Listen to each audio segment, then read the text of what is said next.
Your dryer just beeped done. You open the door and the clothes are still damp. This is the moment people jump online, see moisture sensor bar, and instantly buy new bars. And here's the truth. Those sensor bars almost never need replacement.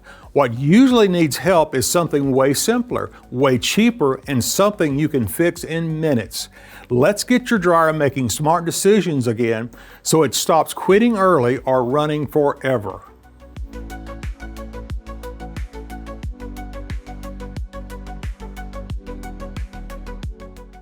Inside the dryer drum, typically up front near the lint filter housing, you'll see two metal strips. Those are the moisture sensor bars. They don't sense moisture with magic. They work like this. When wet clothes tumble and touch both bars at the same time, moisture helps conduct a tiny electrical signal between them. As the clothes dry out, that conductivity drops and the control board learns, okay, we're getting dry now. So when the dryer can't read that signal correctly, you get weird behavior on the auto normal cycles. It's stopping too soon or taking way too long.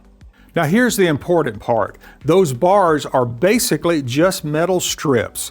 There's not much inside them to fail. What does happen all the time is they get coated in residue, or the wiring connection gets loose, or the dryer is being tested in a way that makes the sensor look guilty.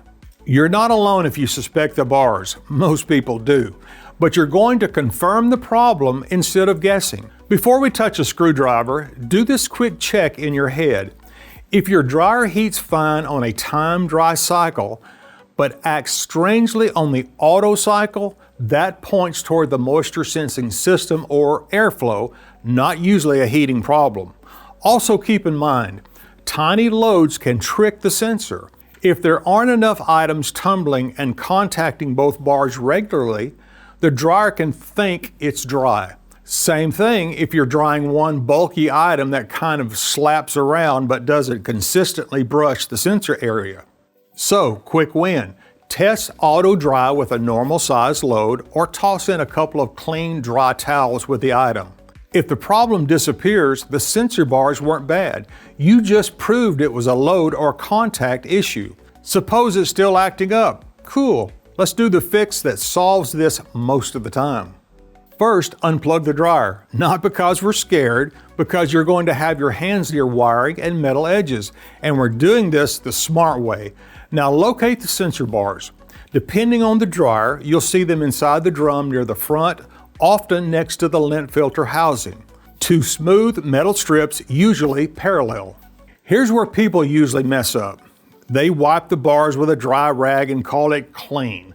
But the stuff that causes problems is often a clear, stubborn film from dryer sheets, fabric softener, and detergent residue.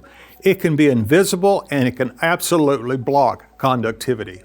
What you want is rubbing alcohol and something mildly abrasive like a Scotch-Brite pad.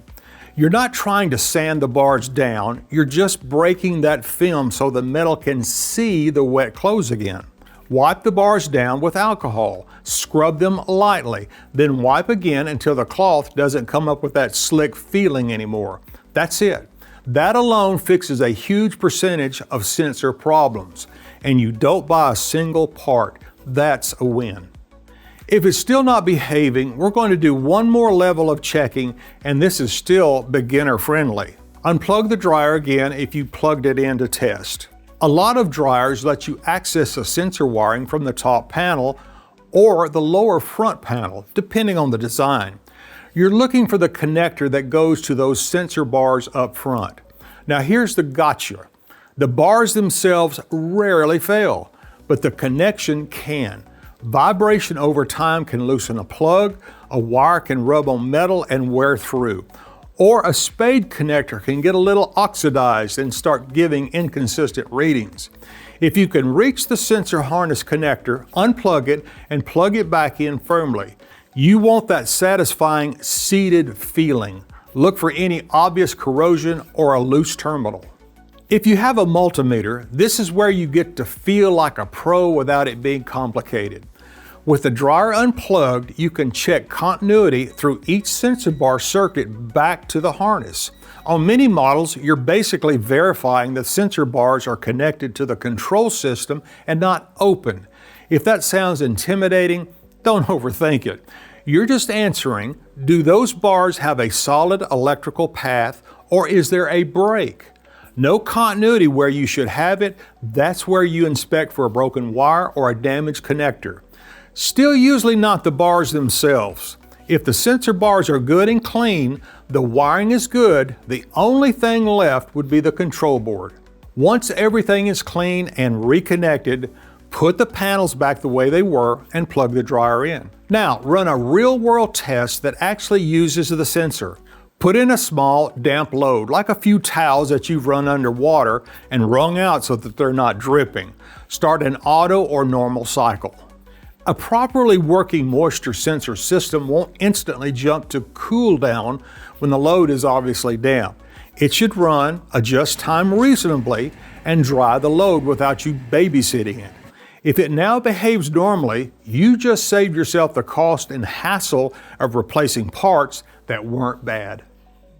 Moisture sensor bars are one of the most overblamed parts in a dryer. Most of the time, they're innocent. They're just dirty, or they're not being contacted, or the wiring connection isn't happy. You clean them, you check the simple stuff, and you tested it the right way. That's exactly how you win at appliance repair. Calm steps, simple proof, no guessing. And now you've got a dryer that can actually tell the difference between wet and dry again, which means better cycles, less frustration, and no money wasted on unnecessary parts.